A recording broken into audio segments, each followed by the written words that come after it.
नमस्कार. विकृत मनोवृत्ती म्हणजे सब्जेक्ट आहे तो अशोक खरातचा, की त्याची विकृत मनोवृत्ती होती. त्याने काही नको ते चाळे केले, बेहिशेबी मालमत्ता कमवली वगैरे वगैरे. परंतु प्रश्न असा आहे की त्याला त्याच्या अंधश्रद्धेला बळी पडणारे लोक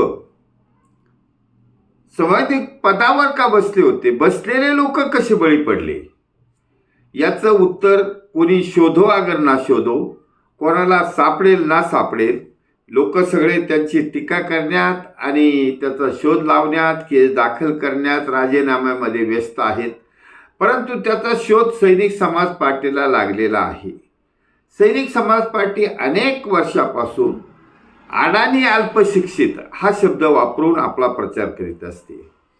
अडाणी अल्पशिक्षित माणूसच ह्या अंधश्रद्धेला बळी पडतो.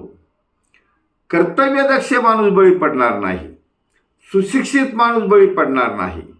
त्यामुळे ह्या अडाणी अल्पशिक्षित लोकांनी त्या विकृत मनोवृत्तीच्या अशोक खरातचं शिष्यत्व पत्करलं आणि तिथं येडे घालीत बसले. अहो, तुम्ही जरी कोणत्याही पदावर असा, आमदार, खासदार, मंत्री, संत्री असा, पण तुमचं बेसिक शिक्षण तुम्हाला आडवं येणार.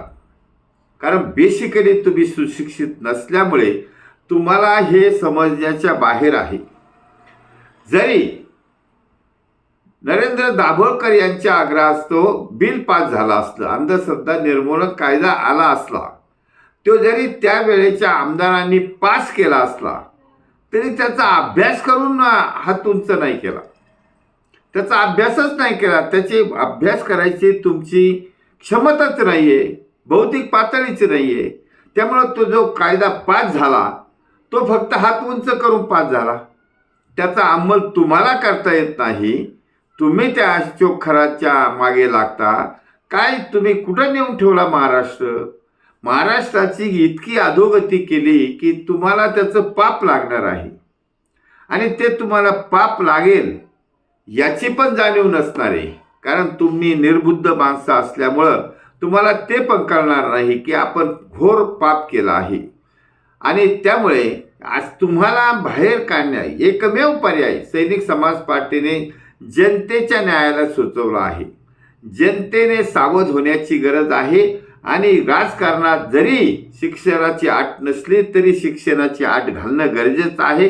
कारण हे अडाणी अल्पशिक्षित लोक शिक्षणाची आट घालणार नाहीत. त्यामुळे सैनिक समाज पार्टीच्या व्यासपीठावर येऊन तुम्ही सर्वांनी क्वालिफाईड अँड इंटेलिजंट, वैज्ञानिक दृष्टिकोन असणाऱ्या लोकांनीच ह्या राजकारणात भाग घेतला पाहिजे, राजकारण भुसवलं पाहिजे. आणि तुम्हाला व्यासपीठ दिले सैनिक समाज पार्टीने. त्यामुळे ह्या अडाणी अल्पशिक्षित लोकांना सत्तेबाहेर करणं हा एकमेव उपाय आहे. यांच्या टीका करून, यांच्यावर केस करून, तपास करून, SIT लावून, पोलीस केस करून असं काही होणार नाही. त्यांनी फायदा होणार नाही. परिपूर्ण फायदा तेव्हाच होईल की अशा विकृत मनोवृत्तीच्या लोकांना राजकारणातून हद्दपार करणे एकमेव पर्याय आहे. आणि तो सैनिक समाज पार्टीचा पर्याय समाजातील क्वालिफाईड अँड इंटेलिजंट लोकांना पसंत पडला आहे. म्हणून क्वालिफाईड अँड इंटेलिजंट लोकांनी सैनिक समाज पार्टीच्या माध्यमातून राजकारणात येण्याचा मार्ग, सोपा मार्ग तुम्हाला आम्ही दिलेला आहे. त्यामुळे तुम्ही सर्वांनी त्याचे अवलंब करावा ही नम्र विनंती. भारतवर्ष की जय. छत्रपती शिवाजी महाराज की जय. सैनिक समाज पार्टीचा विजय असो.